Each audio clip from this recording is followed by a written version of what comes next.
मुक्ति के मार्ग पर या मुक्ति को ढूंढने के लिए आपको कहीं जाने की जरूरत नहीं है। शिव महापुराण की कथा कहती है कि भक्ति के मार्ग को जिसने पकड़ कर रखा है, भक्ति के मार्ग को जिसने संजो कर रखा है, भक्ति के मार्ग को जो पकड़ कर रख लेता है, उसका मुक्ति का मार्ग अपने आप खुल जाता है और वो मुक्ति के मार्ग पर चलकर भव सागर से पार उतर जाता है।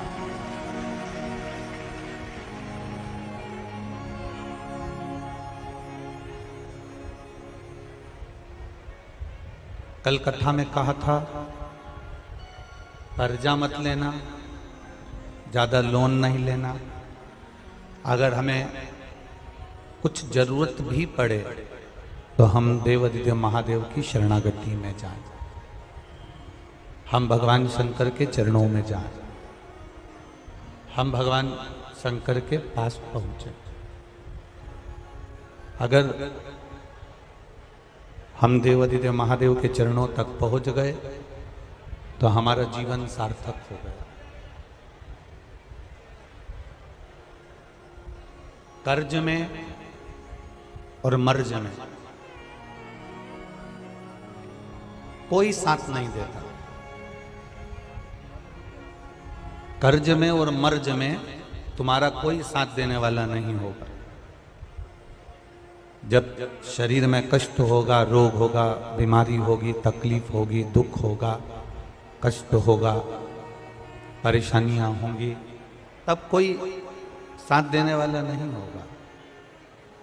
उस समय पर साथ देने वाला केवल आपने जो भगवान शंकर की आराधना करी है, श्री शिवाय नमस्तुभ्यम मंत्र का जाप किया है, पंचाक्षर मंत्र नमः शिवाय कहा है, षडाक्षर मंत्र ओम नमः शिवाय कहा है, भगवान के नाम का जितना आपने गुणगान किया है, आपके कर्ज के समय भी और मर्ज के समय भी, तकलीफ के समय भी और कर्जे के समय भी कोई दूसरा साथ देने वाला नहीं होता। केवल आपकी करी हुई भक्ति और भजन आपका साथ देगा। कोई दूसरा आप अगर विचार करें, आप अपने हृदय चित्त में धारण करें कि हो सकता है कि मेरा कर्जा कोई उतार दे, 10-20 लाख रुपए कोई मुझे दे दे और मेरा कर्जा मुझे चुका दे, ऐसा कोई मिलने वाला नहीं है।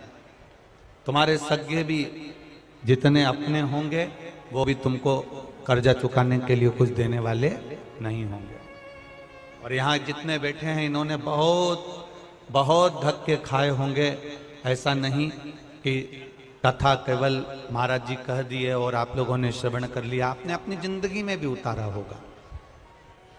दुख की घड़ी में, तकलीफ की घड़ी में, कष्ट की घड़ी में, रोग की घड़ी में, हमारे जीवन के दुख, तकलीफ, कष्ट, कर्ज या मर्ज के समय पर हमने पूरे परिवार, कुटुंब, कबीले, नातेदार, रिश्तेदार, अपनों से बात भी करी पर कोई साथ देने वाला नहीं था। आखिरी में अपन ने छोड़ दिया और परमात्मा पर छोड़ा, तब परमात्मा ने साथ देकर वो कार्य सफल कर दिया।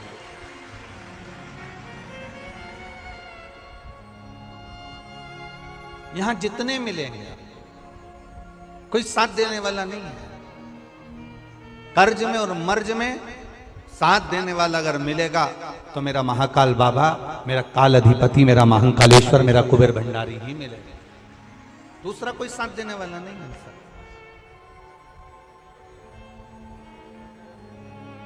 आप जब तक किसी को खिला रहे हो, आप जब तक किसी को कुछ दे रहे हो, तब तक दुनिया के लोग आपका नाम ले रहे हैं। और जिस दिन आपने देना बंद कर दिया, जिस दिन कुछ प्रदान करना बंद कर दिया, दुनिया के लोग आपका नाम लेना भी बंद कर दे।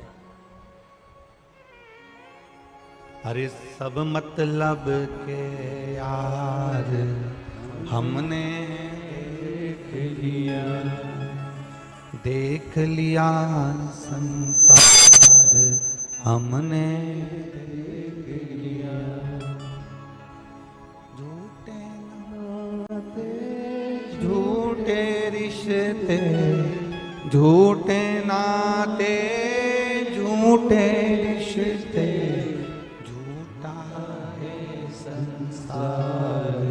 हमने देख लिया, सब मतलब के यार हमने देख लिया। ये जितने अपने मिलेंगे, जितने संसार सागर से मिलेंगे, जितने हमको नजर आएंगे, ये सब कहीं ना कहीं हमें लूटने वाले दिखेंगे।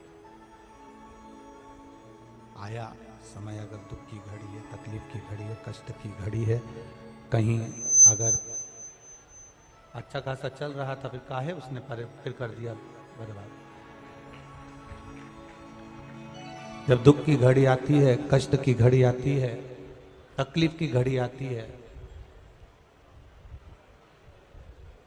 तब धक्के खाने के बाद कोई नजर आए ना आए, कोई दिखे ना दिखे, उस समय पर केवल एक नजर आता है, जिसको तुमने एक लोटा जल समर्पित करा है, जिसकी तुमने पूजन करी है, जिसकी तुमने आराधना करी है, जिसका तुमने भजन किया है, बस वही सामने नजर आएगा, वही तुम्हारे सम्मुख में दिखेगा, वही तुम्हारे सामने दिखेगा, उसके सिवाय कोई तुमको नजर नहीं आएगा। आप कितने बड़े तेरक हो, आप कितने बड़े तैरने वाले हो, आप कितने बड़े भी तेरक हो, आप कितने बड़े भी गोताखोर हो, आप कितने बड़े भी तेरक क्यों ना हो महाराज, और कितने बड़े भी गोताखोर क्यों ना हो, पर महासागर की लहरों से आप बाहर नहीं निकल सकते। महासागर की लहरों से आप निकल नहीं पाओगे। आप कितने बड़े भी गोताखोर बन जाओ, आप कितने बड़े भी तेरक बन जाओ, महासागर के उस लहरों में अगर एक बार फंस गए तो निकलना बड़ा मुश्किल हो जाता है। तब उस महासागर से निकलने के लिए हेलीकॉप्टर भेजा जाता है, और उस हेलीकॉप्टर से रस्सी को नीचे लटकाया जाता है, और लटकाकर उस फंसे हुए व्यक्ति को महासागर से बाहर निकाला जाता है। जैसे महासागर में अच्छा अच्छा तेरक, अच्छा अच्छा गोताखोर भी फंस जाता है और वो बिना हेलीकॉप्टर के निकल नहीं पाता है, उसी तरह संसार सागर में आने के बाद अच्छे से अच्छा विद्वान भी फंस जाता है और शंकर के भजन से वो पार उतर जाता है। ऐसा नहीं कि संसार सागर में आने के बाद आप फंसोगे नहीं, संसार सागर में जन्म लेने के बाद आप उसमें समाहित नहीं होगे, फंसोगे नहीं। इस संसार सागर में जन्म लेने के बाद ऐसा कोई मानव जन्मा ही नहीं जो ना फंसा।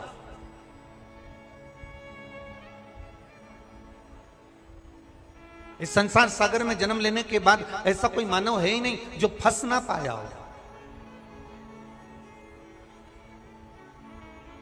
पर शिव महापुराण की कथा कर रही है, भगवान शंकर का चरित्र कर रहा है, शिव तत्व कर रहा है, शंकर भगवान की कथा कर रही है, शिव महापुराण का चरित्र कर रहा है कि जैसे महासागर में अच्छा अच्छा गोताखोर भी फंस जाता है, अच्छा अच्छा तेरक भी फंस जाता है, तो हेलीकॉप्टर के माध्यम से रस्सी डालकर बाहर निकाल लिया जाता है। उसी तरह से जब हम संसार सागर में, दुखों के सागर में कहीं फंस रहे हो, उस समय पर तुम्हें कोई याद आए ना आए, उस समय पर तुम महादेव का अगर स्मरण कर रहे हो, शंभू का स्मरण कर रहे हो, महामृत्युंजय मंत्र का स्मरण कर रहे हो, श्री शिवाय नमस्तुभ्यम का स्मरण कर रहे हो, पंचाक्षर मंत्र नमः शिवाय, षडाक्षर मंत्र ओम नमः शिवाय, 2 अक्षर का मंत्र राम, 2.5 अक्षर का मंत्र कृष्ण और 12 अक्षर का मंत्र ओम नमो भगवते वासुदेवाय का स्मरण कर रहे हो, तो निश्चित है कि आप उस भव सागर से, संसार सागर से कुछ पार उतर सकते हो, आप दूर जा सकते। अरे सब मतलब के यार हमने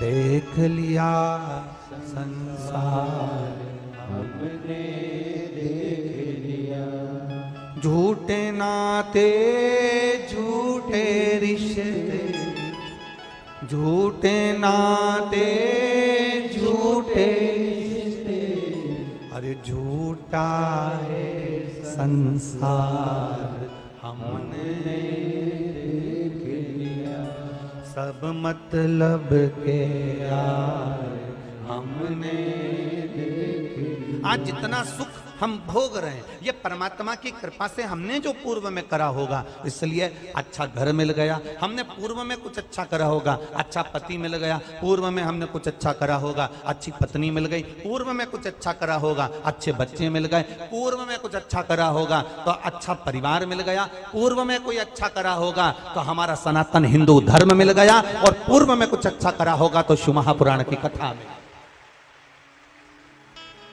ये सनातन हिंदू धर्म भी ऐसे ही नहीं मिल जाता।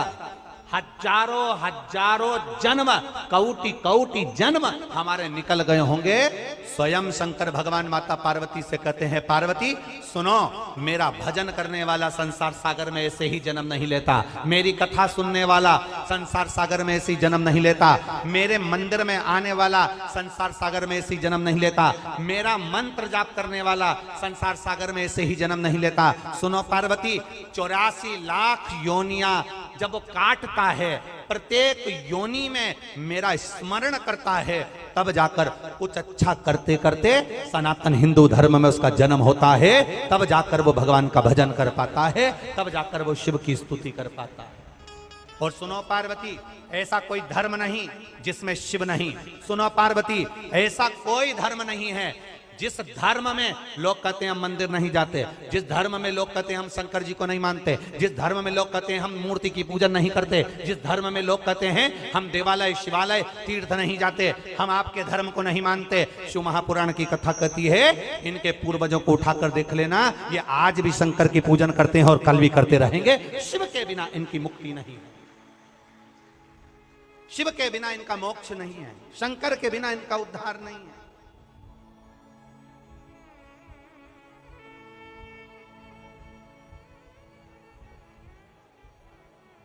शिव के बिना किसकी मुक्ति?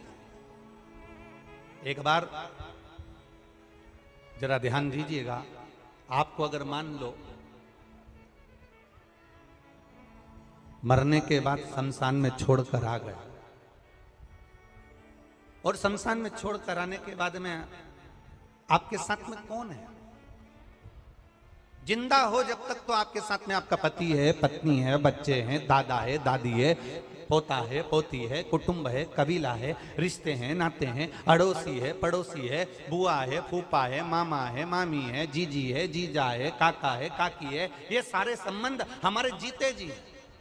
आप में से कितने लोग हैं जिन्होंने देखा हो कि किसी के मरने के बाद जब उसको शमशान छोड़कर आते हैं, किसी के मरने के बाद उसको आग लगा कर आते हैं, तो ऐसा कौन रिश्तेदार है जो शमशान में अपने पहचान वाले को छोड़कर 1 मिनट भी नहीं आता हो? ऐसा किसी का रिश्तेदार हो तो जरूर बताना। परंतु ऐसा रिश्तेदार संसार सागर में केवल एक है, वो मेरा देवाधिदेव महादेव, जो तुम्हारे जीते जी भी है और तुम्हारे मरने के बाद भी।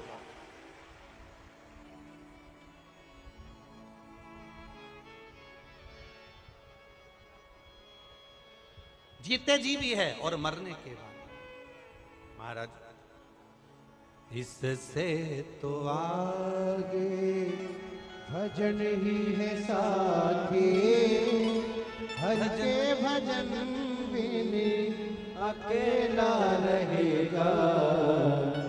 अरे मन ये 2 दिन का मेला रहेगा, कायम जग का झमेला रहेगा। साथी है मित्र गंग के जल बिंदु पान तक, अर्धांगनी बढ़ेगी केवल मकान तक। परिवार के सब लोग चलेंगे इस मसान तक, बेटा भी हक निभाएगा तो अग्निदान तक। बस यहीं तक सब हैं, उसके बाद कोई नहीं।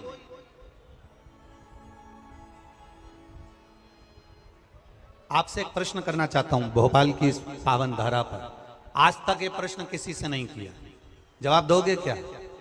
अरे बोलो तो जम के। आज तक इस व्यासपीठ से ये प्रश्न कभी नहीं करा, इसलिए आपसे पूछना चाहता हूं। हेलमेट और सीट बेल्ट लगाने से सरकार का कोई फायदा होगा क्या? बोलो, जम के बोलो। नहीं। किसका फायदा होगा? अच्छे से तो बोलो, अपना फायदा। सरकार का कोई फायदा है क्या? हेलमेट और सीट बेल्ट लगाने से सरकार का कोई फायदा? जम के बोलो जरा, सरकार का कोई फायदा है? नहीं। फायदा किसका है? हमारा। शंकर जी के मंदिर में एक लोटा जल चढ़ाने से सीहोर वाले पंडित प्रतिम मिश्रा का कोई फायदा है क्या? जम के बोलो, फायदा किसका है?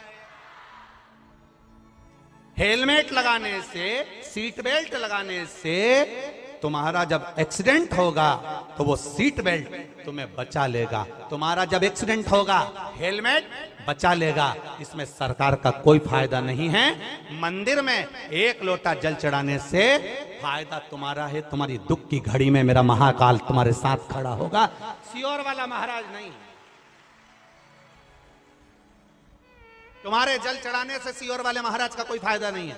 तुम्हारे जल चढ़ाने से सीहोर वाले महाराज प्रदीप मिश्रा का कोई फायदा नहीं है। यह मत सोचना कि पंडित प्रदीप मिश्रा का कोई फायदा है। तुम जल चढ़ाओगे तो प्रदीप मिश्रा को कहीं से 1 रुपया मिल जाएगा। तुम्हारे जल चढ़ाने से चवन्नी मिल जाएगी, तुम्हारे जल चढ़ाने से अठन्नी मिल जाएगी। ना ना ना, हेलमेट लगाने से सरकार तुम पर बार बार प्रेशर देती है। 200 रुपए का कूपन काट देती है, रसीद काट देती है, हेलमेट लगाओ, हेलमेट लगाओ, सीट बेल्ट लगाओ। क्यों? सरकार का कोई फायदा नहीं है। सरकार का केवल इतना सा कहना है कि तुम हमारे प्रदेश में रह रहे हो, हमारे देश में रह रहे हो, जब तक तुम रहो हमारे प्रदेश में, हमारे देश में, तब तक तुम सुखी रहो, स्वस्थ रहो। इसलिए तुमको सीट बेल्ट लगाना चाहिए, हेलमेट लगाना चाहिए।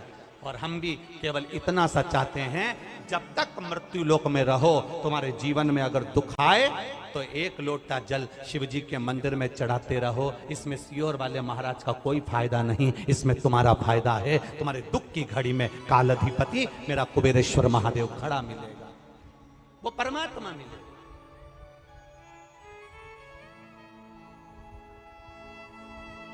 आपके भजन करने से हमारा कोई फायदा नहीं है,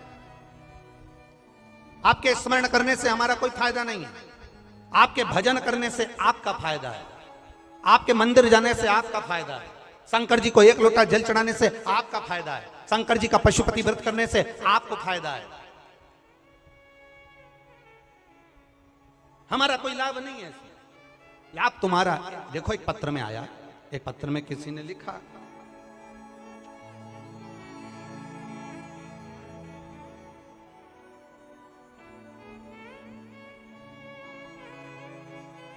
मैं राधा वर्मा, राधा कृष्ण नगर करोंद में रहती हूं। कहीं बैठी हो तो हाथ हिला सकती हैं। मैं राधा वर्मा, कहीं बैठी हो तो हाथ हिला सकती हैं। मैं राधा वर्मा, राधा कृष्ण नगर करोंद में रहती हूं। मेरा मोबाइल नंबर ये है। आप लोग एलईडी पर, आस्था चैनल पर भी पत्र को पढ़ सकते हो। कहीं बैठी हो तो हाथ जरूर हिलाइएगा। पत्र में उन्होंने लिखा, मैं 10/2/2022 को मैंने सोनोग्राफी कराई और डॉक्टर ने कहा कि तुम्हारे गर्भ में जो बच्चा है इसकी किडनी नहीं है, इसकी किडनी नहीं है। गुरुदेव, बड़ा दुख हुआ। 15 दिन डॉक्टर ने कहा कि इस बच्चे की किडनी नहीं है, आप चाहें तो इस बच्चे को ना रखें तो अच्छी बात, इस बच्चे को जन्म मत दो, ये बच्चा बीमार रहेगा, इसकी किडनी नहीं है। 15 दिन का समय डॉक्टर ने दिया और 15 दिन के समय में बस डॉक्टर ने कहा इसके बाद ऑपरेशन करना पड़ेगा। हमने दूसरे हॉस्पिटल में जाकर बच्चे की जांच कराई, उसने भी यही कहा कि इस बच्चे की किडनी नहीं आ रही है, सोनोग्राफी में किडनी नहीं है। 15 दिन डॉक्टर ने फिर बुलाए, फिर जांच कराया, पर उसमें किडनी नहीं आई। तीसरे हॉस्पिटल में गए, तब भी किडनी नहीं है। तब किसी ने कहा, एक काम करो, कुबेरेश्वर धाम चले चलते हैं, वहां से एक रुद्राक्ष लेकर आएंगे, वो रुद्राक्ष गलाएंगे, पानी शिव को चढ़ाएंगे, वो लाकर बहू को पिलाएंगे। जल दिया, शिवजी पे चढ़ाया हुआ जल पीना प्रारंभ करा, परिवार में पशुपति व्रत करना प्रारंभ करा, एक बेलपत्र खाना प्रारंभ करा और अगली सोनोग्राफी 22वें दिन कराई। डॉक्टर ने कहा ये तो चमत्कार सा है, बच्चे की दोनों किडनियां वापिस आ गई हैं। ये कृपा है। ये उदारता है देवादिदेव महादेव, ये उदार, ये शिव की कृपा है, ये शंकर की उदार, और ये शिव की कृपा बिना कुछ नहीं होता। शिव की कृपा बिना कुछ नहीं होता। खाली न जाता कोई दर से तुम्हारे, खाली न जाता कोई दर से तुम्हारे, मैं भी खड़ी हूँ नंदी बाहें पसारे।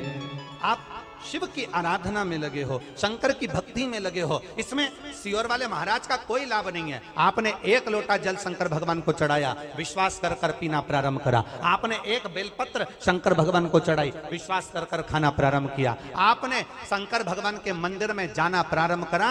आप 2 कदम चलकर शिव के दरवाजे तक जाते हो तो तुम्हारा दुख मिटाने के लिए वो कैलाश को छोड़कर तुम्हारे दरवाजे तक आता है। ये निश्चितता है।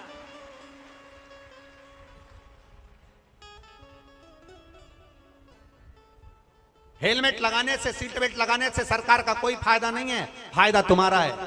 ये सिर में चोट नहीं लगेगी, शरीर का नुकसान नहीं होगा। सीट बेल्ट लगाओ, हेलमेट लगाओ। जल चढ़ाने से सियोर वाले महाराज का कोई फायदा नहीं होगा, फायदा तुम्हारा है। तुम जाओ शंकर के मंदिर। पर कई लोग हैं हेलमेट को गाड़ी के ऊपर टांग कर रख लेते हैं पर नहीं लगाते। बोलो सही है कि गलत है? बोलो बोलो, जम के बोलो। नहीं लगाते। कई लोग हैं गाड़ी में वीआईपी गाड़ी, 50 लाख की गाड़ी का इतना ध्यान रखते हैं, इतना ध्यान रखते हैं, एक स्क्रैच भी नहीं लगना चाहिए, पर गाड़ी के अंदर बैठे हैं तो सीट बेल्ट नहीं लगाते। एक 25,000 के मोबाइल पर कवर चढ़ा कर रखते हैं, इसमें स्क्रैच नहीं आना चाहिए। और ये भगवान ने करोड़ों का शरीर दिया, इसमें स्क्रैच आ जाना चाहिए। करोड़ों का शरीर परमात्मा ने दिया है, करोड़ों का शरीर दिया, और उसको हम समझ नहीं पा रहे। अभी छत्रपति संभाजी नगर की कथा में आपको एक बात कही थी। 50 लाख की गाड़ी में, 30 लाख की गाड़ी में, 70 लाख की गाड़ी में, 80 लाख की गाड़ी में, 1 करोड़ की गाड़ी में, 50,000 की गाड़ी में, 25,000 की गाड़ी में, 72,000 की गाड़ी में, आप में से कितने लोग बैठे हैं जो अपनी गाड़ी में पेट्रोल डीजल की जगह गटर का पानी, नली का पानी, नाले का पानी डालकर चलाते हैं? आप में से कितने लोग बैठे हैं?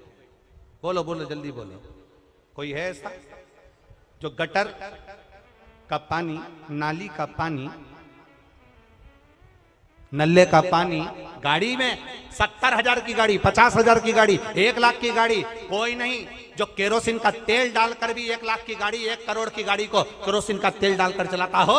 ऐसा कोई व्यक्ति नहीं है। अपनी इतनी महंगी गाड़ी को लोग पेट्रोल और डीजल से चलाते हैं। जरा विचार करना, 50,000, 70,000, 1 लाख, 50 लाख की गाड़ी को लोग गटर का पानी, केरोसिन का तेल डालकर नहीं चलाते। केवल ये करोड़ों की गाड़ी में लोग ना जाने कौन कौन सी गटर का पानी डाल डालकर चला रहे हैं। ये करोड़ों की गाड़ी रोज शाम ढलती है और ये गटर की दुकान पर मिलते हैं, और वो गटर का पानी डाल डाल कर गाड़ी को चला रहे हैं। ये गाड़ी कब तक चलेगी? कब तक? कब तक चलेगी? ये गाड़ी बहुत दिन तक चलने वाली नहीं। फिर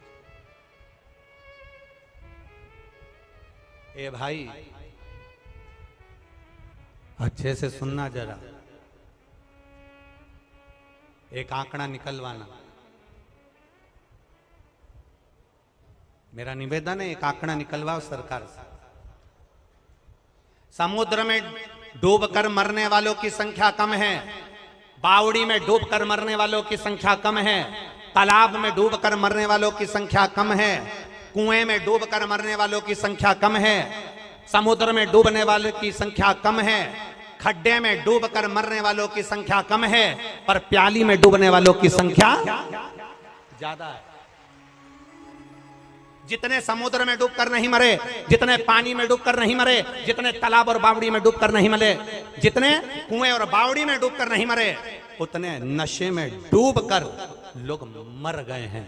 जरा आंकड़ा निकलवाओगे तब समझ में आएगा। इस शरीर की कीमत को समझो कि करोड़ों का शरीर दिया है। एक एक किडनी 50-50 लाख की मेरे देव अधिदेव महादेव ने दी है।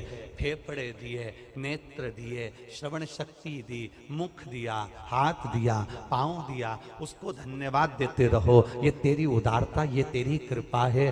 तेरी कृपा बिना नहीं हो सकता। जो तू दिया है वो कोई नहीं दे सकता, जो तू दिया।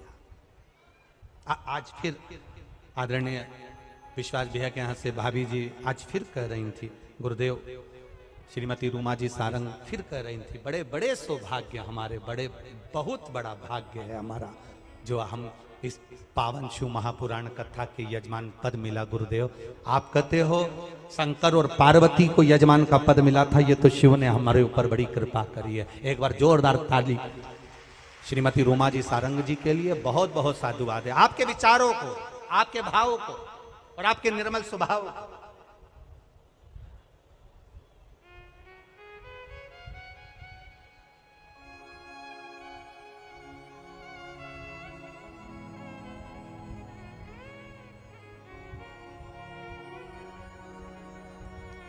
एक बात और कहना चाहते हैं, कहीं भाभी बैठी है इनका कथा सुनने, रूमा सारंग जी, श्रीमती रूमा सारंग बैठे।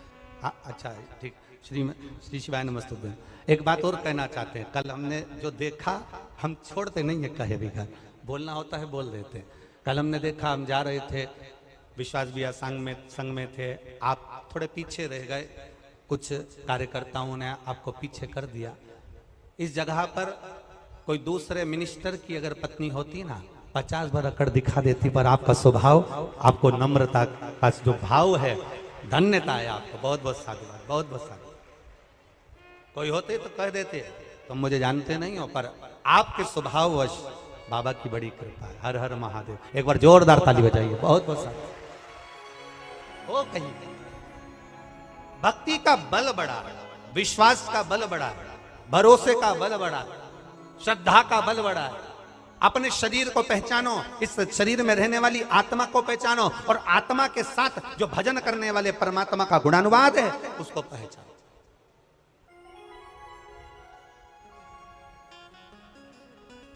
पहचानना। ये हेलमेट लगाने से फायदा केवल तुम्हारा है, सीट बेल्ट लगाने से फायदा केवल तुम्हारा है, जल चढ़ाने से फायदा केवल तुम्हारा है। शंकर के मंदिर तुम 2 कदम चलकर जा रहे हो। मेरा देव अधिदेव महादेव तुम्हारे दुख की घड़ी में, तुम्हारे कष्ट की घड़ी में, तुम्हारे तकलीफ की घड़ी में कोई खड़ा हो ना खड़ा हो, पर मेरा महादेव तुम्हारे जीते जी भी है और तुम्हारे जाने के बाद भी शमशान में भी वही खड़ा है, बैठा इंतजार में तुम्हारे लिए तत्पर खड़ा हुआ।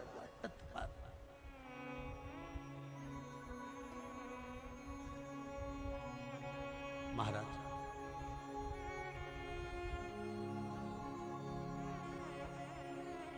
बहुत अच्छे से समझिएगा।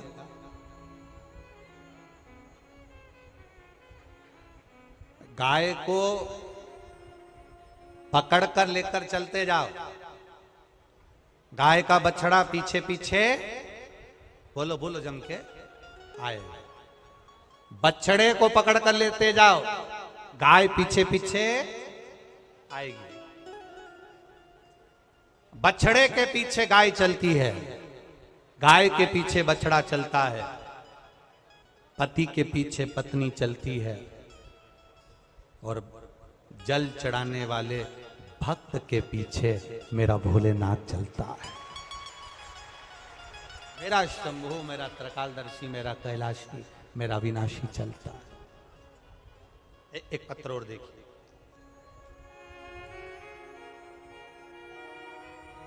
मैं सुनीता बैरागी, टीला जमालपुरा, भोपाल से हूं।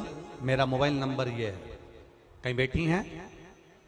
सुनीता बैरागी, टीला जमालपुरा, भोपाल से।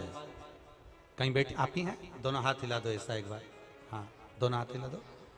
मैं सुनीता बैरागी, टीला जमालपुरा, भोपाल से हूं।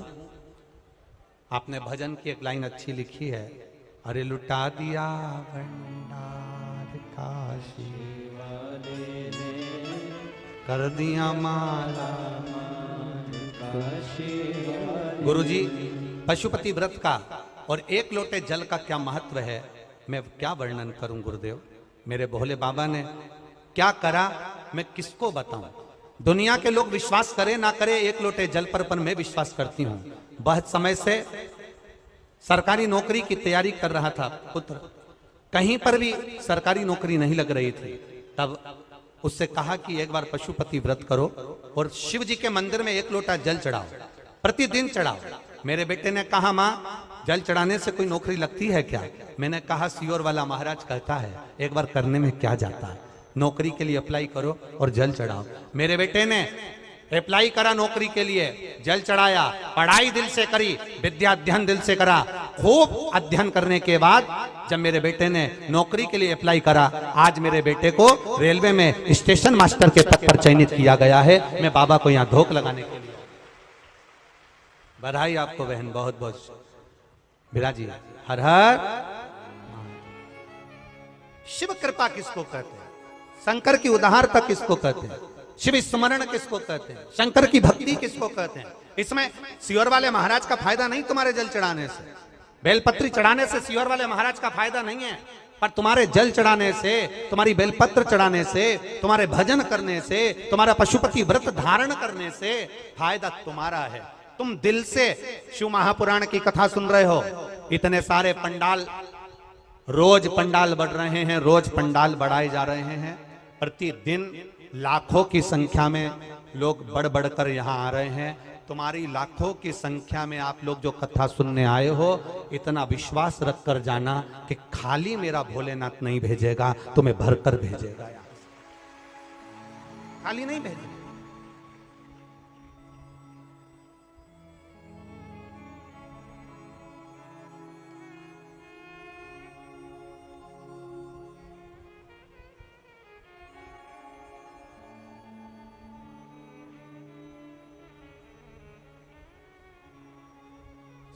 भोले मैं तेरी पतंग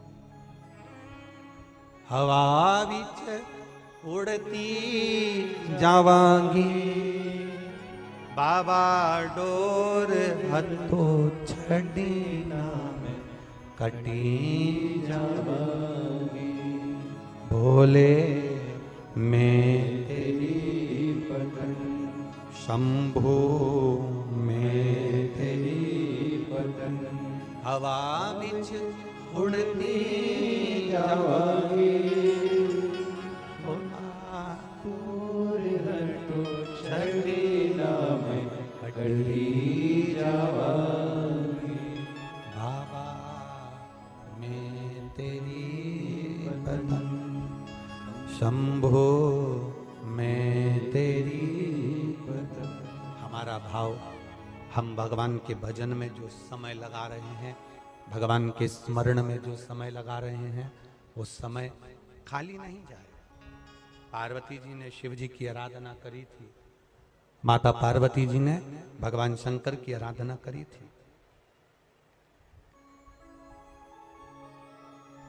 दान, भजन, प्यासे को पिलाया गया पानी, भूखे को कराया गया भोजन, स्मरण, कीर्तन, मंत्र जाप, ये खाली नहीं जाता।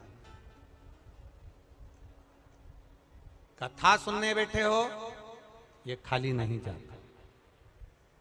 एक बड़ा सुंदर चरित्र, एक बार माता पार्वती जी ने शिव जी से संसार में सुख और दुख के बारे में स्मरण किया। आवाज बढ़ाओ। शिव जी से सुख और दुख के विषय में माता पार्वती जी ने प्रश्न किया। थोड़ा ध्यान से सुनना, बड़ा अच्छा चरित्र। काशी में नंदन वन में भगवान शंकर और पार्वती बैठे हैं।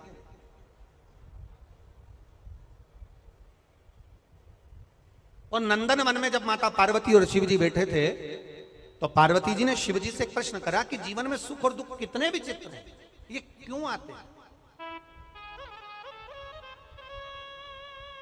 सुख मिला तो क्यों मिला और दुख मिला तो क्यों मिला? ये माता पार्वती जी ने शिव जी से प्रश्न किया।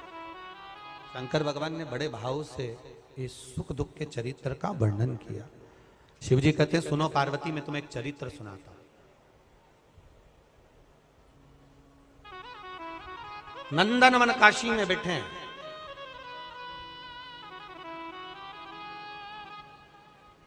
और नंदनवन काशी में बैठकर भगवान शंकर पार्वती जी से कर, मैं तुम्हें एक चरित्र सुनाता हूं। एक सेठ जी, करोड़पति, धनपति, अरबपति, बहुत पैसा है, दुनिया का सारा ठाट सेठ जी के पास में था,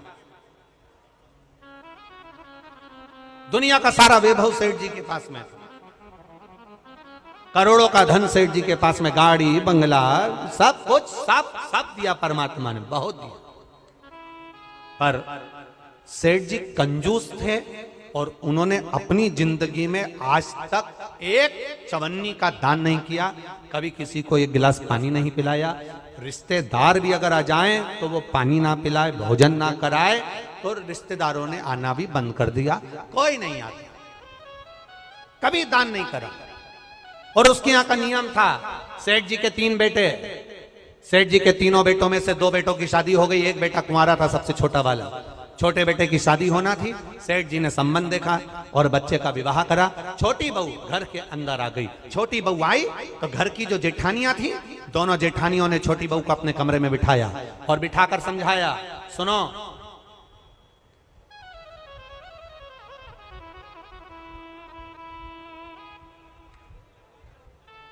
पहले ऐसा नियम था, अब आजकल ऐसा नियम तो नहीं है, पर पहले ऐसा नियम था कि लड़के की शादी होती थी और बहू को लेकर आता था ना, तो अपने खुद के घर में बहू को लेकर बाद में आता था। पहले उसको रुकने की व्यवस्था कोई रिश्तेदार के यहाँ, कोई नातेदार के यहाँ, कोई संबंधों के यहाँ, कोई पहचान वाले के यहाँ, उसको बहू को रखा जाता था। बोलो भोपाल में ऐसा था कि नहीं था? अरे बोलो, जम के तो बोलो, था ना ऐसा? लड़का शादी कर कर बहू को लेकर आया, सीधे अपने घर नहीं आया, पहले उसको कोई मित्र के आधिक पहचान वाले, दीदी, जीजा, बहनोई, नातेदार, रिश्तेदार, कुटुंब, कबीला, अड़ोसी पड़ोसी, रिश्तेदार वाला, उसके यहाँ पर उस बहू को, उस छोरे को, बहू बेटा को वहां रोका जाता। काहे के लिए रोकते थे? उसको रोकने का कारण क्या था? उसको रोकने का कारण केवल एक था। क्यों रोका जाता था? केवल एक कारण से कि बहू जब वहां पर आए तो उसको हमारे घर के बारे में हमारे रिश्तेदार सब बता दें कि तुम्हारी सास ऐसी है, तुम्हारे ससुर ऐसे हैं, तुम्हारा देवर ऐसा है, तुम्हारा जेठ ऐसा है, तुम्हारा परिवार ऐसा है। अब जो छोटी बहू आई है तो दोनों जेठानियों ने उससे मिला और मिलकर कहा, सुनो, हमारे ससुर का एक नियम बड़ा प्रबल है, उसको याद रखना। हमारे ससुर का नियम बड़ा तेज है, उसको याद रखना। कौन सा नियम? छोटी बहू ने पूछा कि तुम्हारे यहाँ का नियम क्या है? तो हमारे ससुर का एक नियम है, कभी जिंदगी में अगर घर में रहना है तो दान बिल्कुल, बोलो बोलो जम के बोलो, नहीं करना। एक रोटी का भी दान मत करना। अगर डब्बे में रोटी बच जाए तो दूसरे दिन उस रोटी को मिक्सर में पीस के चूड़ा बना के खजाना पर गाय को भी मत देना। ये हमारे ससुर का नियम।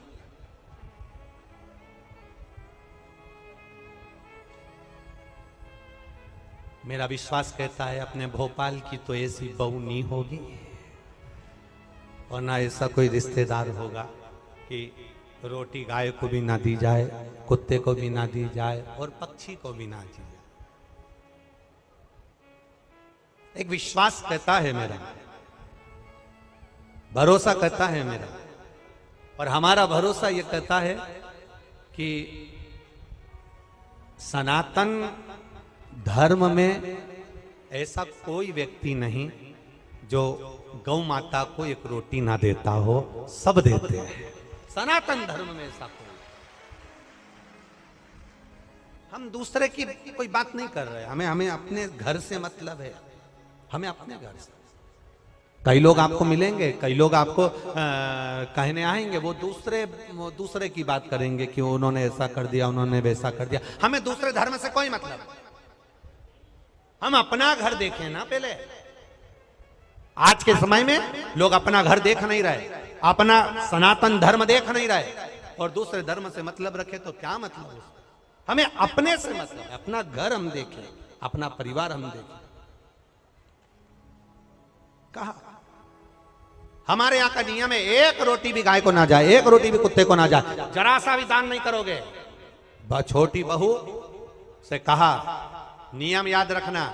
छोटी बहू ने मन में सोचा मेरे पिताजी तो हमेशा कहते थे कि दान करो, धर्म करो, साथ जाएगा। दान करोगे साथ जाएगा, रोटी खिलाओगे साथ जाएगा, किसी को पानी पिलाओगे साथ जाएगा। ये बाकी का तो सब यहीं छूट जाएगा। बाकी का जो तुमने दान धर्म पुण्य करा, कथा सुनी, स्मरण करा, कीर्तन करा, मंत्र जाप करा, दान दिया, यही तो साथ जाएगा। अब इस छोटी बहू के पिताजी ने ये समझाया था, और ससुर जी कह रहे कि एक अन्न का दान नहीं होना चाहिए, 1 रुपया दान नहीं होना चाहिए। बड़ी बड़ी ठीक है। जाई विधि राखे राम, जम के बोला करो जरा, ताई विधि राई।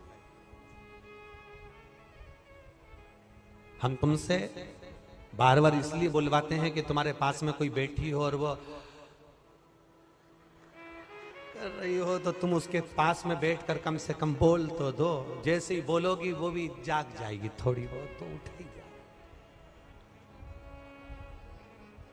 अब छोटी बहू ने कहा ठीक है, जाई विधि राखे राम, ताई विधि, और सीताराम सीताराम सीताराम चालू। बहू रहने लगी। 4 महीने बीते। बहू छज्जे में कपड़े सुखा रही थी, गैलरी में कपड़े सुखा। नीचे एक भिखारी आ गया,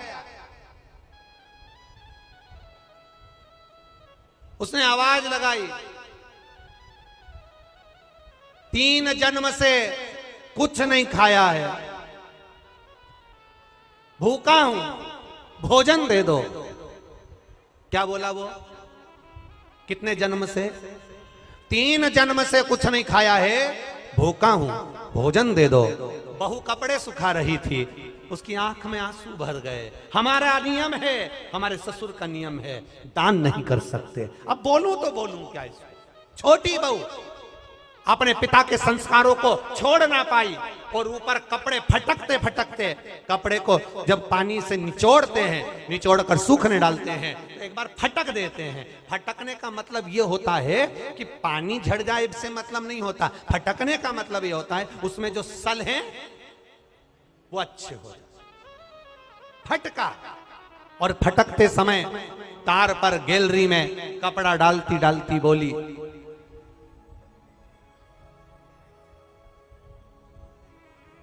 बासी खाना खा रहे हैं, कल हमारा उपास है। क्या बोली? आप भी बोलो, जम के बोलो। बासी खाना खा रहे हैं, कल हमारा उपास है। इतना भिखारी ने सुना और भिखारी चले गया। अब भिखारी तो चले गया, पर नीचे जो कुर्सी डाल के अखबार पढ़ रहा था, कौन? जम के बोलो, ससुर। बस उसने सुन लिया। अच्छा हुआ तुमने ससुर बोला हो, नहीं तो एक जगह कथा कर रहे थे, उन्होंने कह दिया एक भिखारी तो चले गया, पर नीचे जो कुर्सी डाल के अखबार पढ़ रहा था, तो लोगों ने कह दिया वो भी। भोपाल के लोग, एक बात तो है, इस मामले में समझदार बहुत है।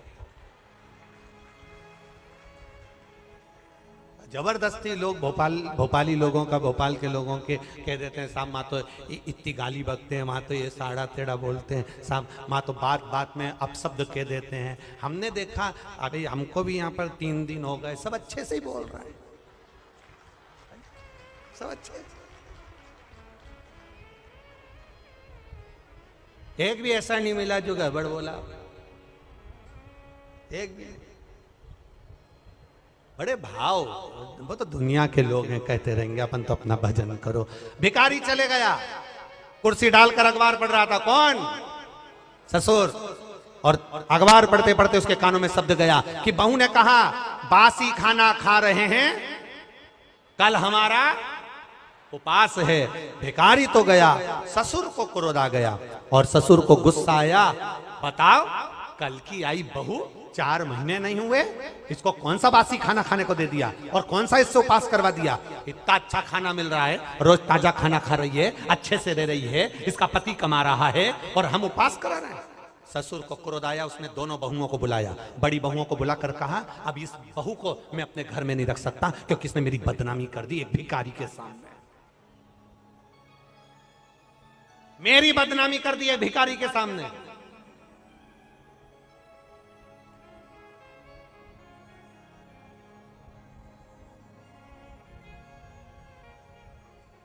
होता है, एक सास भी ऐसी थी, एक कथा में आता है, एक सास ऐसी थी, वो कभी दान नहीं करती, एक चीज नहीं, कुछ नहीं दान करे। और पड़ोसी के यहां बैठी थी और उसकी बहू बड़ी धर्मात्मा थी, वो पड़ोसन के यहां बैठी थी। भिखारी आया, भिक्षा मांगते मांगते इसके घर गया, बहू से कहा भिक्षाम देही।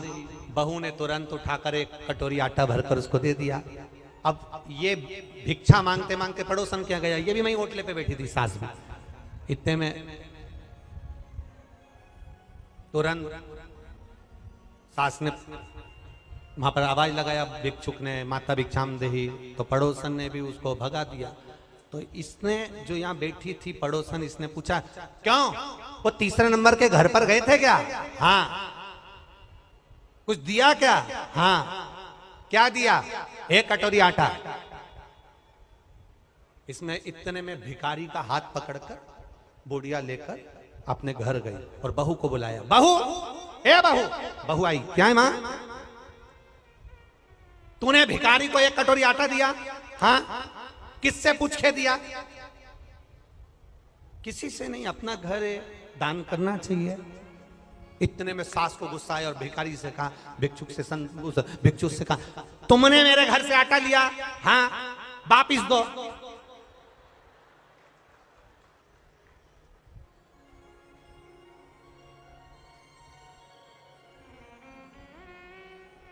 भिखारी ने कटोरा भर के आटा निकाला, दे दिया। जाओ, इस घर में मेरी चलती है, मैं बोलूंगी तो बहू आटा देगी और मैं बोलूंगी तो नहीं देगी। जाओ, मैं जब तुमसे बोलूंगी तुम आओ, तुम आना, फिर मैं आटा। अब भिखारी ने फिर बोला माता भिक्षाम देही।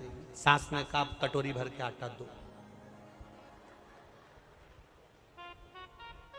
बाहर खड़े भिखारी ने सास से पूछा तुम ऐसा क्यों करी? सास ने कहा आज से ही नई नवेली बहू की घर में चलने लगेगी तो मेरी कभी नहीं चलेगी, इसलिए मेरी चलना चाहिए, इसलिए मैंने मेरी चलना चाहिए। अब ससुर जी बैठे थे, ससुर ने बहुओं को बुलाया, इसने तुम्हारी इज्जत खराब कर दी। ये कह रही है कि बासी खाना खा रहे हैं और कल हमारा उपास है। बताओ कौन सा बासी खाना खिलाया इसको? कल की आई हमें बदनाम कर रही है। अब तुरंत ससुर ने पत्र लिखा और समधी जी को भेजा, आप अपनी लड़की को लेकर चले जाओ, क्योंकि ये हमें बदनाम कर रही है, ऐसी लड़की हमें नहीं रखना, हम इसको ताजा खाना खिलाते हैं, ये बासी खाना खाने की बात करती है। एक भिखारी को इसने ऐसा ऐसा बोला है। और समधी के पास पत्र गया, समधी की आंख में आंसू भर गए। मेरी बेटी को 4 महीने हुए हैं शादी को, कैसे लेकर आ जाऊं? और मेरी बेटी ऐसी है ही नहीं, मैंने उसको संस्कार दिए हैं, वो कभी गलत कर ही नहीं सकती, ये मेरा विश्वास कहता है, ये मेरा भरोसा करता है। मैं कैसे कह दूं कि मेरी बेटी ने कुछ गलत कहा होगा, कि मैं भूखी मर रही हूं या मैं उपास कर रही हूं या हम बासी खा रहे हैं? ये मेरी बेटी बोल नहीं सकती, भले बासा खा लेगी पर बोल नहीं सकती। आखिर हुआ क्या है? ससुर ने, समधी ने पंचायत बिठाई और पंचायत में बैठे हुए लोगों से कहा क्या मेरी बेटी ऐसी है? नहीं, तुम्हारी बेटी तो संस्कारवान है, ऐसा बोल ही नहीं सकती। बुलाओ समधी को, और बुलाया सेठ जी को। बोलो सेठ जी क्या बात है? सेठ जी ने कहा ये खड़ी लड़की, ये खड़ी मेरी छोटी बहू, इसने भिखारी से कहा हम बासी खाना खा रहे हैं और कल हमारा उपास है। पूछो नहीं बोला क्या इसने? रोज ताजा खाती है, चाय बनाकर पीती है, दूध पीती है, गरम गरम भोजन करती है, फिर इसने कैसे कह दिया कि बासी खाना खा रहे हैं और कल हमारा उपास है?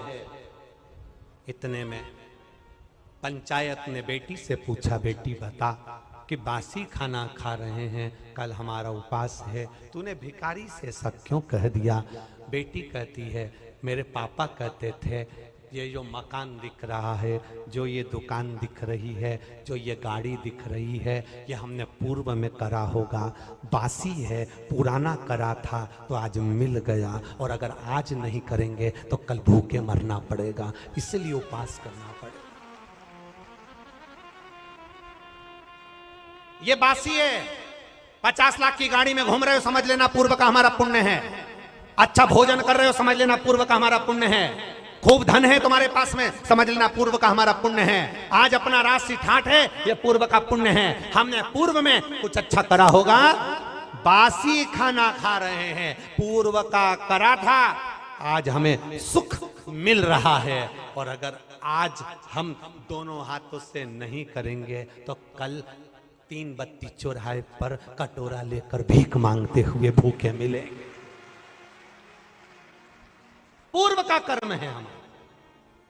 आपको लोग सलाम ठोक रहे हैं, आपको लोग नमन कर रहे हैं, आपको लोग प्रणाम कर रहे हैं, आपको लोग दंडवत कर रहे हैं, आपको लोग नमन कर रहे हैं, आपकी लोग बात सुन रहे हैं, आपका जय जयकार हो रहा है, आप गाड़ी में घूम रहे हैं, 4-4 बंगले आपके पास में हैं, खूब अच्छा मकान, खूब अच्छी पत्नी, बच्चे, परिवार, कुटुंब, कबीला सब अच्छा मिला है। समझ लेना उस परमात्मा की कृपा है। दोनों हाथों से पुराने समय में करा था इसलिए आज मिल गया। आज दोनों हाथों से करते हुए चलना तो अगला जन्म जब मिले तो भगवान फिर टूटमान होकर देता चले, इसलिए दोनों हाथों से लुटाते चले। आज बासी खाना बोलो बोलो जम के खा रहे हैं। पति अच्छा मिला है, समझ लेना, अच्छा परिवार मिला है, समझ लेना, अच्छा घर मिला है, समझ लेना, सुनने को कथा मिल रही है, समझ लेना पूर्व में कुछ अच्छा करा होगा, आज मिल रहा है। पूर्व में अच्छा करा, आज मिल।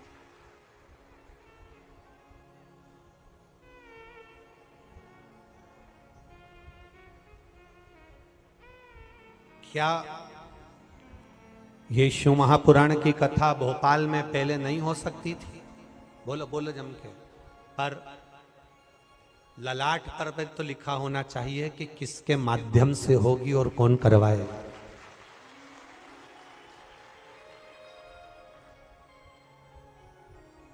स्वर्गीय श्री कैलाश नारायण जी सारंग जी,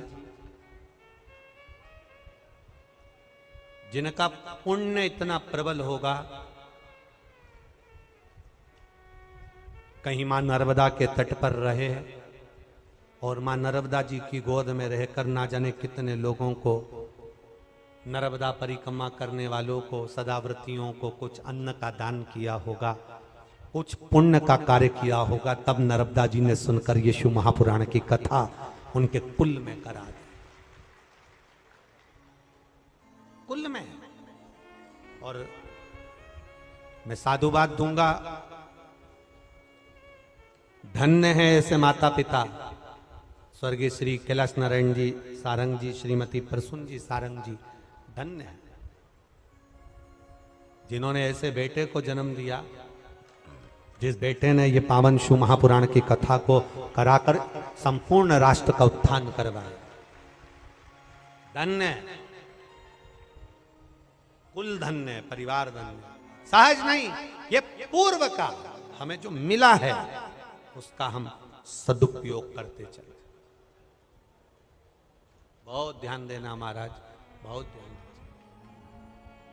मत बुरे कर्म कर बंदे वरना पछताएगा, भगवान की आंखों से तू बच नहीं पाएगा। वो बच नहीं पाएगा। अरे ओ अज्ञानी मत करना दानी, अरे ओ अज्ञानी मत करना दानी। तेरे कर्म का फल भी तू ही पाएगा, जैसा किया तूने तेरे आगे आएगा।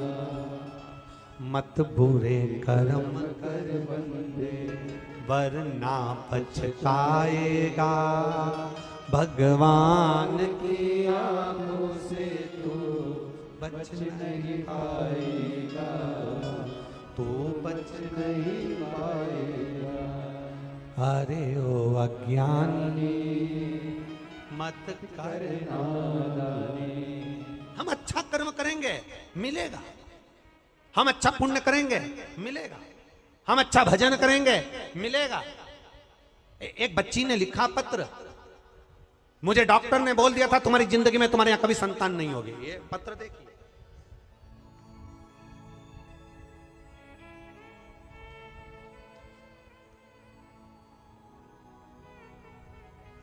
मेरा नाम मनीषा चोटेले है। मैं एकतापुरी कॉलोनी अशोका गार्डन में रहती हूं। कहीं बैठी हो तो हाथ हिलाइए।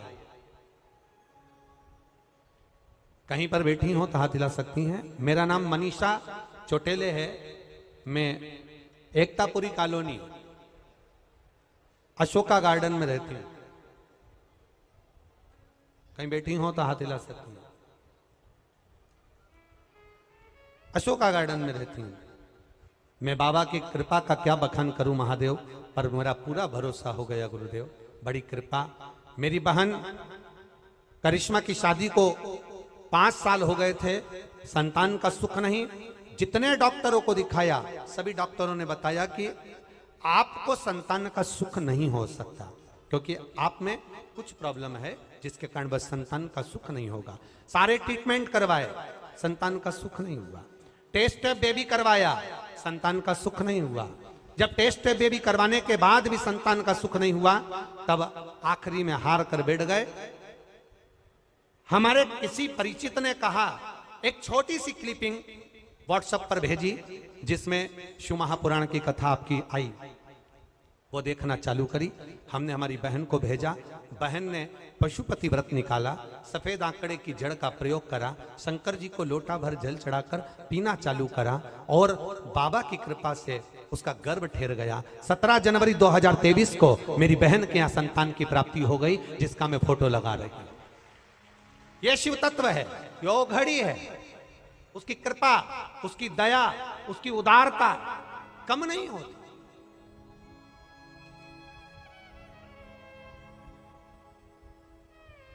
देवता उतना देंगे जो तुम्हारे भाग्य में लिखा होगा, भगवान उतना देंगे जितना तुम्हारे भाग्य में, किस्मत में लिखा होगा।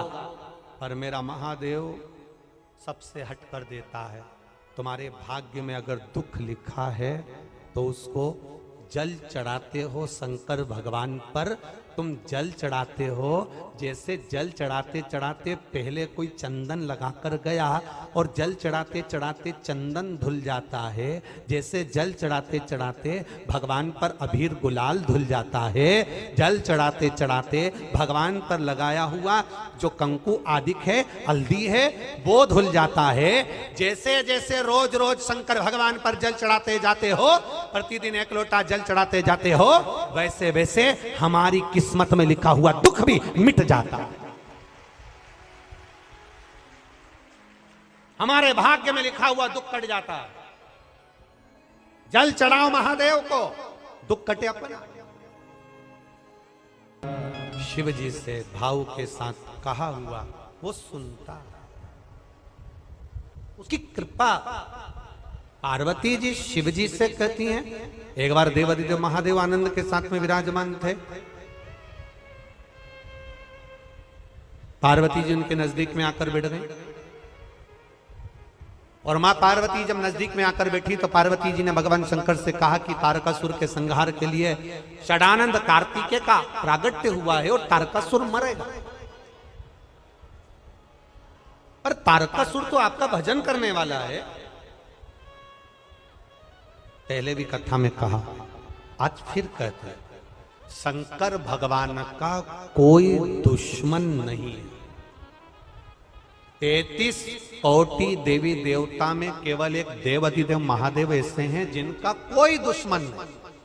राक्षस भी उनका भजन करते हैं, असुर भी उनका भजन करते हैं, देवता भी उनका भजन करते हैं, गंधर्व भी उनका भजन करते हैं, अप्सराएं भी उनका भजन करती है, किन्नर भी उनका भजन करते हैं, पशु भी उनका भजन करते हैं, पक्षी भी उनका भजन करते हैं।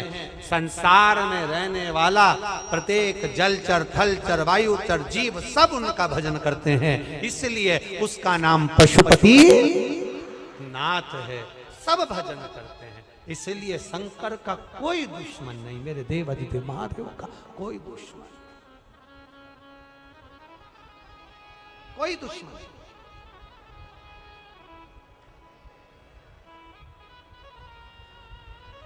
शिव का कोई द्रोही नहीं।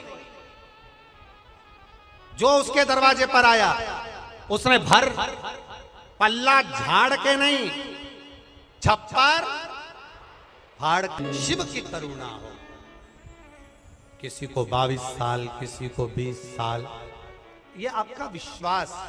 फिर कहेंगे हेलमेट और सीट बेल्ट लगाने से सरकार का फायदा नहीं, फायदा आपका है। शंकर को लोटा भर जल चढ़ाने से सियोर वाले महाराज का फायदा नहीं, फायदा आपका है। आप चढ़ाओगे, ये उसकी कृपा, ये उसकी दया, ये उसकी उदारता। पार्वती जी ने शिव जी से कहा, तारकासुर के प्राण हरने के लिए षडानंद कार्तिकेय जी का जन्म हुआ है, पर वो तो आपका भजन करते हैं, वो तो आपका गुणगान करते हैं।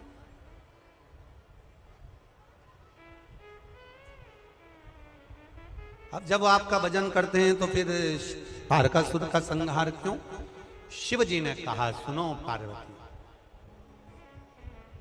ये तारकासुर कोई साधारण नहीं है। पार्वती, ये तारकासुर सबका द्रोही है, पर मेरा भजन करता है। इसी ने तो वर मांगा था कि अगर मरूंगा तो शंकर भगवान के पुत्र के द्वारा मरूंगा, क्योंकि ये चाहता था कि मेरी शादी हो जाए। ये चाहता है कि मेरा विवाह हो जाए, मेरी शादी हो जाए।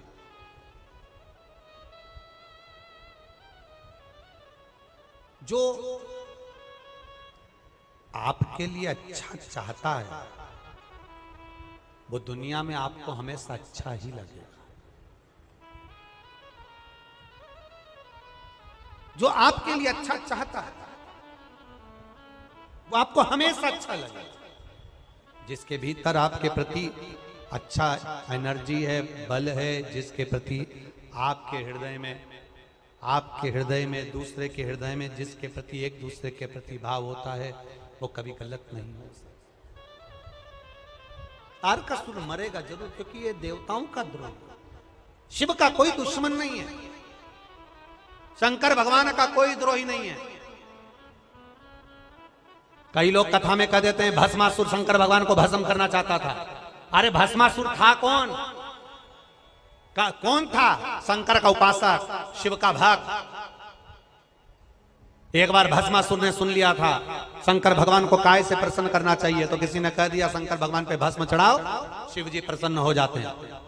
अब भस्म कहां से लाऊं? रोज मुर्दे की भस्म लाता, शंकर भगवान को चढ़ाता, प्रसन्न शंकर जी आनंदित हो जाते।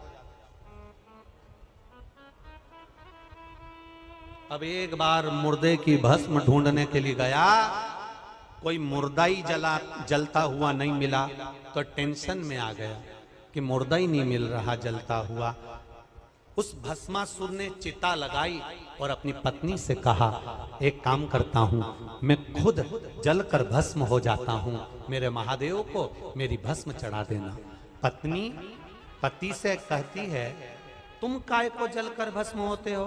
शंकर भगवान की सेवा करना है तो शंकर भगवान से कहो ना कि दूसरी कंपनी का माल बुलवाने से अच्छा है कि हमारी खुद की भस्म बनाने की फैक्ट्री खोल दो। पति को समझ में नहीं आया कि भस्म बनाने की फैक्ट्री कैसी। पत्नी ने कहा तुम शंकर भगवान की आराधना करो, शंकर जी से कहो रोज रोज मुर्दे नहीं मिलते, रोज रोज भस्म नहीं मिलती, रोज रोज कोई मरता नहीं है, इसलिए आप हमको वर प्रदान कर दो कि हमारी खुद की फैक्ट्री चालू हो जाए। शंकर भगवान भी अचंभे में पड़ गए, तुम्हारी कैसी फैक्ट्री? भस्मासुर कहने लगा जिस पे भी हाथ रखे वो भस्म हो जाए, भस्म तैयार होगी तुमको चढ़ा देंगे। खुद की फैक्ट्री चालू, दूसरी कंपनी का माल ही नहीं लाना पड़ेगा। शंकर भगवान तो भोले भाले, उन्होंने कह दिया तथास्तु, जिस पे हाथ रखेगा वही भस्म। भस्मासुर पहुंच गया घर पर, पत्नी से कहा मैं बड़ा प्रसन्न हो गया, तुझे गले लगाना चाहता हूं। पत्नी को मालूम था इसको आशीर्वाद मिला है, जिसको भी हाथ रखेगा बस। पत्नी ने अपने पति से कहा शंकर जी हैं, नशे में रहते हैं, भरोसा नहीं है, हर किसी को आशीर्वाद दे देते हैं, हो सकता है तुमको भी बेवकूफ बना दिया हो। फैक्ट्री चालू करने से पहले एक बार प्रैक्टिकल कर लो, शंकर जी पे हाथ रख के देख लो, उन्हीं पे हाथ रखो। बस तो भोला का भगत भोला दौड़कर शंकर जी के पास गया। शिव जी ने पूछा क्या चाहता है? अब तो तेरी फैक्ट्री चालू हो गई। शंकर भगवान मेरे को आपके ऊपर हाथ रख के देखना है, मेरी पत्नी बोल रही थी तुम कभी कभी गड़बड़ आशीर्वाद दे देते हो। शिव जी बोले दादा मैं ही मिला था। शंकर भगवान आगे, भस्मासुर पीछे, भागते गए भागते गए भागते गए, भगवान विष्णु के पास पहुंच गए। नारायण जी चरण दबा रहे थे लक्ष्मी जी से, शंकर जी को आता हुआ देखकर बैठ गए। भगवान ने पूछा क्या हुआ? भस्मासुर आ रहा है। कौन भस्मासुर? उसकी खुद की फैक्ट्री चालू हो गई, जिस पे हाथ रखेगा वो भस्म हो जाएगा। भगवान विष्णु बोले तो मेरे पास काय को ले आया? प्रभु मेरे पास क्यों लाए हो? हाथ रखने के लिए आया। शंकर भगवान तो शेषनाग के पीछे, लक्ष्मी जी अंदर, नारायण अकेले। भगवान विष्णु ने देवर्षि नारद को बुलाया तो नारद भी नहीं आ रहा, हाथ रख देगा तो कोई नहीं आ रहा। विपता की घड़ी में कोई नहीं आता। तब भगवान शंकर भगवान पीछे से चिल्लाकर बोले प्रभु आपने मोहिनी रूप धारण करा था, एक बार फिर धर लो, ये स्त्री के चक्कर में पड़ जाएगा तो पूरी फैक्ट्री आग लगा देगा। नारी एक ऐसी होती है जो अच्छी अच्छी फैक्ट्री में ताला डलवा देती है। अच्छी अच्छी फैक्ट्री, बस तुम स्त्री का रूप रख लो। भगवान विष्णु ने स्त्री का रूप रखा। भस्मासुर आकर देखा क्या सुंदर है, इतनी सुंदर। भस्मासुर ने कहा मैंने इतनी सुंदर नारी कभी नहीं देखी, मैं तुमसे शादी करना चाहता हूं। पहली बार में प्रपोज कर दिया, पहली बार मैं तुमसे शादी कर। भगवान बोले कोई बात नहीं, तुम्हारी सुंदरता देखकर मैं भी शादी करना चाहती हूँ, क्योंकि तुम इतनी बड़ी कंपनी के मालिक हो, तुम्हारी इतनी बड़ी फैक्ट्री है, इतने बड़े कंपनी के मालिक से शादी क्यों ना करूंगी? मैं तुमसे शादी करने को तैयार हूं, पर शर्त एक है, तुम्हारी कंपनी से मुझे कोई मतलब नहीं, मेरा नाचने का बड़ा शौक है, मेरे बराबर का नाचने वाला चाहिए। भस्मासुर बोला मेरे जैसा तो दुनिया में कोई नाच ही नहीं सकता। अब जिसको शादी करना रहती है वो तो 25 बार बोलता है ना। एक लड़का अटक के बोलता था, उसकी शादी नहीं हो रही थी। घर के लोगों ने कहा लड़की वाले आए हैं, तुम बिल्कुल नहीं बोलोगे, सारी बात हम करेंगे। ठीक, मैं क्या करूंगा? माँ ने कहा तुम एक काम करो, आज मेहमान आए हैं तो हमने तुम्हारी शादी पक्की हो जाए उसके लिए सत्यनारायण भगवान की कथा करवाई है, तुम बैठे बैठे केवल पंजेरी खाना। सत्यनारायण भगवान का वो आटा सिका हुआ 70 मिली हुई पंजेरी खाना।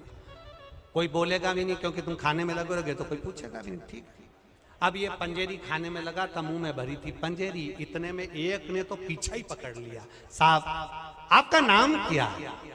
बार बार पूछे नाम क्या, नाम क्या, नाम क्या, नाम क्या, नाम क्या।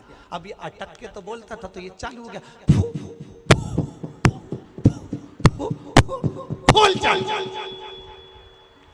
पूरी पंजेरी मुंह पे फूल चंद। रिश्तेदारों ने सोच लिया बहुत लंबा फूल चंद है, 3 मिनट से फू फू कर रहा था, तब जाके चंद निकला। अपनी लड़की का नाम सुंदरी है, अगर एक बार सू पे अटक गया तो बस एक ही काम करता रहेगा, ब्याह नहीं करना है। अरे देख लिया संसार हमने और सब मतलब किया हमने। भगवान बोले, स्त्री का रूप धर कर बोले, मेरे को नाचने का शौक है, जो मेरे साथ नाच लेगा मेरी बराबरी का, मैं उससे शादी कर लूंगा। भस्मासुर बोला मुझे तो आता है,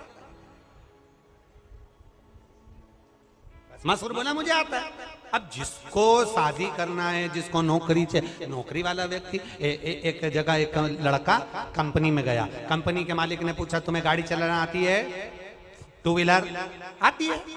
6 साल का एक्सपीरियंस, 6 साल, ठीक है। 4 व्हीलर, अरे मैंने कोर्स करा है, मुझे आता है, 2 साल से लगातार चला रहा हूं। बस चलाना आती है? ओ बस तो हमारे पिताजी भी चलाते हैं, हम भी चला। कभी कंपनी के काम से मान लो तुम्हें ट्रेन चलाना पड़ जाए तो वो तो हमने 2 साल पहले 3 साल पहले बहुत चलाई। और मान लो कंपनी के काम से तुम्हें एरोप्लेन लेकर जाना पड़े तो वो तो हमने पूरा कोर्स करा है, पहले मैं पायलट ही था और मेरे दादाजी भी पायलट थे। और मान लो तुम्हारी नौकरी लग रही है और कंपनी के काम से तुम्हें कहीं भेजा जाए और थोड़ा झूठ बोलना पड़ जाए तो उसने कहा वो तो हम अभी आधे घंटे से कर ही रहे हैं, आधे घंटे से झूठ ही तो बोल रहे। बस भस्मासुर ने कहा तुम नाचो हम नाच ले। अब भगवान विष्णु ने हाथ करा ऐसा, भस्मासुर ने भी हाथ करा ऐसा। भगवान विष्णु ने हाथ करा ऐसा, भस्मासुर ने भी हाथ करा ऐसा। और भगवान विष्णु ने हाथ रखा ऐसा, भस्मासुर ने भी हाथ रखा ऐसा। कंपनी बंद।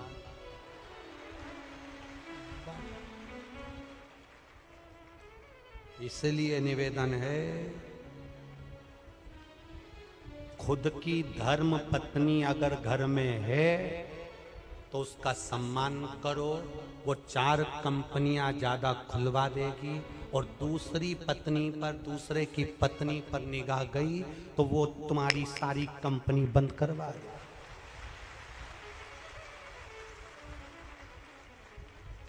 इसलिए जगदम्बा जैसी मिली है उसी की आराधना करते रहो। किसी दूसरी काल रात्रि को मत देख लेना, नहीं तो मंदिर में जो घंटा लटका होता है उसको अच्छे से देख लेना। वो दिन भर बजता है और कोई भी बजा जाता है तो तुम्हारी हालत भी वैसी हो जाएगी, कभी इधर से बजाएंगे कभी उधर से बजाएंगे। काहे जाए? शिव स्तुति, भगवान का भजन। तारकासुर मरेगा, हाँ, शिव का कोई द्रोही नहीं, शंकर भगवान का कोई दुश्मन नहीं, मेरे भोलेनाथ का कोई दुश्मन नहीं, मेरे शंभू का कोई दुश्मन नहीं।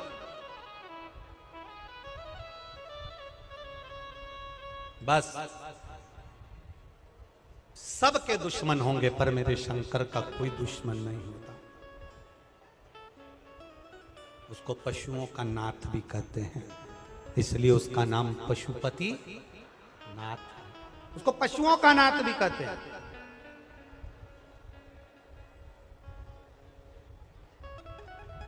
आप अगर भगवान शंकर की आराधना में लगे हो, कई लोग ऐसे हैं जो कुछ भी कह सकते हैं। भगवान शिव को रहता है, लोगों की आदत रहती है, शंकर भगवान को अपशब्द भी कह देते हैं, शिवलिंग को लोग अपशब्द कह देते हैं। शंकर भगवान के शिवलिंग की आराधना करो, पूजन करो, आराधना करो तो लोग अपशब्द कह देते हैं। कई कई लोग तो इतना इतना बोल जाते हैं कि शंकर जी पे जल चढ़ा हुआ मत पीना, तो शंकर जी पे बेलपत्र चढ़ा हुआ मत खाना, शंकर जी के शिवलिंग का स्पर्श मत करना, तो शंकर जी का गुणगान मत करना। यह दुनिया का विरोधाभास। इनको शंकर जी से विरोध नहीं है, इनको शिव पुराण से विरोध है कि शिवर वाले महाराज ने जो बताया है उसका विरोध करना है। पर निवेदन केवल इतना है, शिवर वाले महाराज से मतलब मत रखना, देवादिदेव महादेव से मतलब रखना। संभालेगा वो, देगा वो, देने वाला वो। इसमें एक पत्र आया है, एक पत्नी ने लिखा कि मेरा पति नौकरी की तलाश करते करते थक गया, तब आखिरी में एक बैंक में सरकारी नौकरी मेरे पति की लग गई, इसलिए मैं कथा के पंडाल में बैठकर कथा सुन रहा। पत्र इतने सारे हैं कि उनको पढ़ें क्या और बोलें। इतना गुणगान आप लोगों ने लिखा और विश्वास कहता है, मेरा भरोसा कहता है, दृढ़ता कहती है, हमारा शंकर के प्रति भाव कहता है, शिव के प्रति श्रद्धा कहती है, भरोसा और विश्वास कहता है। जितने लोग कथा सुनने के लिए बैठे हो, जितने टीवी चैनल के माध्यम से आस्था चैनल पर कथा सुन रहे हो, जितने फेसबुक यूट्यूब पर कथा सुन रहे हो, इतना ध्यान लगाकर सुनना, जहां भी 2-4 महीने में कथा होगी ना, आपका एक पत्र इसी व्यासपीठ पर रखा हुआ मिलने वाला है, भरोसे उसके। और मध्य प्रदेश की तो ये भोपाल की कथा है, पर 19 तारीख से 25 जून तक खगड़िया बिहार में भी कथा का रसतत्व अपन 2 बजे से 5 बजे तक जो श्रवण करेंगे वो जीवन की सार्थकता देने वाला। सार्थकता करो भजन, शिव का कोई द्रोही नहीं। तारकासुर को माता पार्वती जी ने कह दिया, कार्तिकेय को सुनो षडानंद कार्तिकेय, अगर तारकासुर का वध करना है, हृदय में बाण नहीं लगना चाहिए, क्योंकि इसके हृदय में शिव समाया, हृदय में शिव बैठे।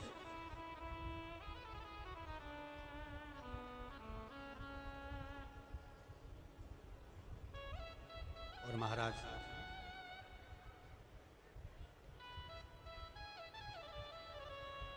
हृदय में अगर शंकर बैठा है तो कष्ट ना पहुंचे, दुख ना पहुंचे। शिव महापुराण की कथा कहती है, शंकर का गुणगान करने वाला, शंकर का भजन करने वाला, शंकर का स्मरण करने वाला, शिव मंदिर में जाने वाला, शंकर को 1 लोटा जल चढ़ाने वाला, शंकर भगवान का गुणगान करने वाला, शिव के शिखर का रोज दर्शन करने वाला, शंकर की चौखट के सामने से निकलने वाला और शंकर की भक्ति में डूबने वाला, शंकर के स्मरण में डूबने वाला, इसका कभी दिल मत दुखाना, क्योंकि इसका अगर मन दुखाया तो इसका बदला जिसका दिल दुखाया है वो नहीं रहेगा, उसके दिल में जो महादेव बैठा है बदला वो लेगा, बदला वो लेगा। शिव की भक्ति करने वाले का कभी दिल ना दुखाया जाए, कभी उसके लिए अपशब्द ना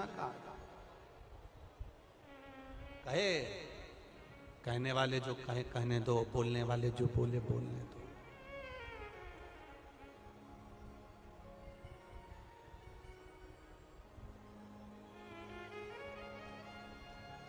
आपका कर्म भगवान शिव की भक्ति का गुणगान करना है, स्मरण करना। शिव कथा कर रही है, शिव का स्मरण कर रहा है। तारकासुर सामने आया, षडानंद कार्तिकेय जी ने तीक्ष्ण तीक्ष्ण बाण चलाया, मां पार्वती जी नजदीक में खड़ी थी तारकासुर के, देख रही हैं माता पार्वती जी। तारकासुर का ध्यान मां जगतजननी जगदम्बा के चरणारविंद की ओर गया, माता पार्वती के चरणों की ओर ध्यान दिया। जब हम श्री शिवाय नमस्तुभ्यम बोलते हैं, जब हम महामृत्युंजय मंत्र बोलते हैं, जब हम नमः शिवाय बोलते हैं, ओम नमः शिवाय बोलते हैं, तो भगवान का ध्यान भी हमारी ओर आता है। जैसे एक प्रयास करो आप, थोड़ा सा प्रैक्टिकल करके देखना, थोड़ा सा प्रैक्टिकल, कहीं खड़े होकर आवाज लगा देना, कमला ओ कमला, जितनी कमला बैठी होगी ना वो पलट के जरूर देखेगी। राम, ओ राम, जितने राम बैठे होंगे वो पलट कर जरूर देखेंगे, पलट कर देखेंगे। उसी तरह हम जब भगवान शिव के नाम का उच्चारण करते हैं, श्री शिवाय नमस्तुभ्यम जब हम कहते हैं, भगवान शंकर को श्री शिवाय नमस्तुभ्यम का मतलब होता है शिव जी हम आपको प्रणाम करते हैं, नमन करते हैं, दंडवत करते हैं, नमन करते हैं।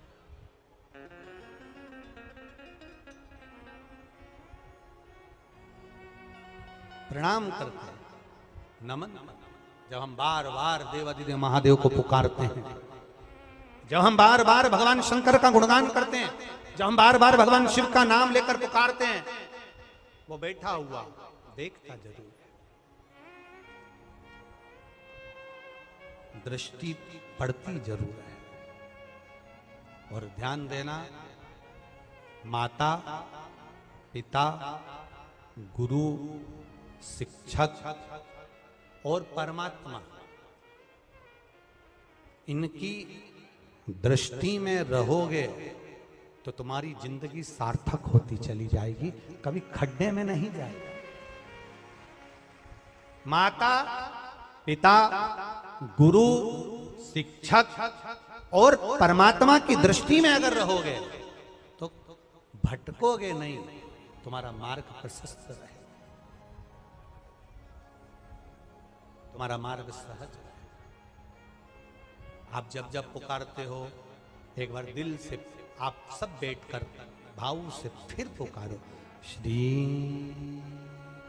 शिवाय नमस्तु, श्री शिवाय नमस्तु, श्री शिवाय नमस्तु, श्री शिवाय नमस्तु, श्री शिवाय नमस्तु। भोला सब दुख काटो मारा, ओ भोला सब दुख काटो मारा।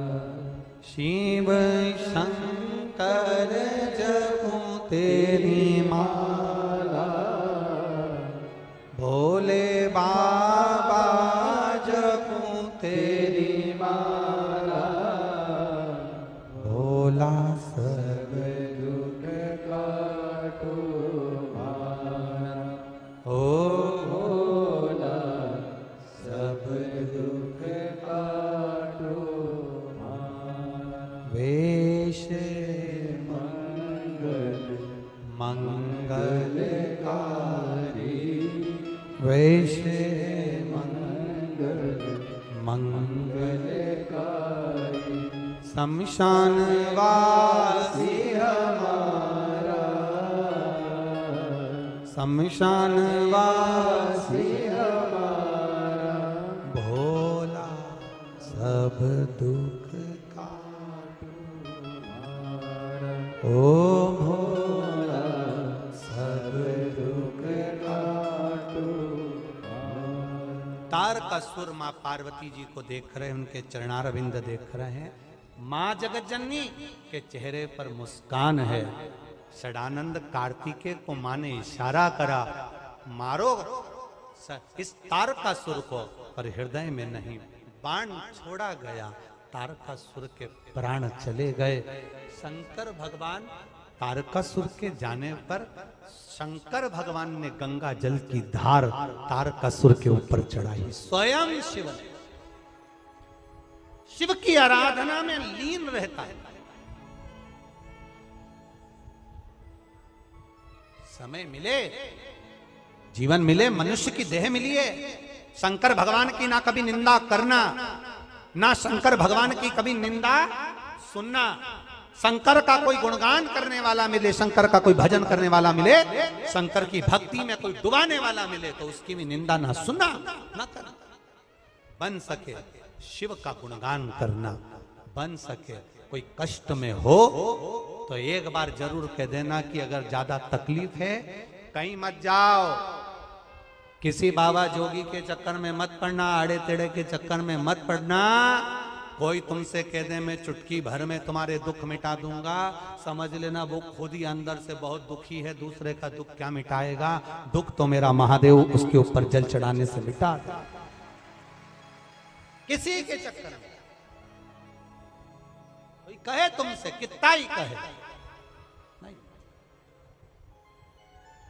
कर्म करो, मेहनत करो और कर्म करते करते शिव की आराधना, कर्म करते करते भगवान शंकर की आराधना में डूब लेना।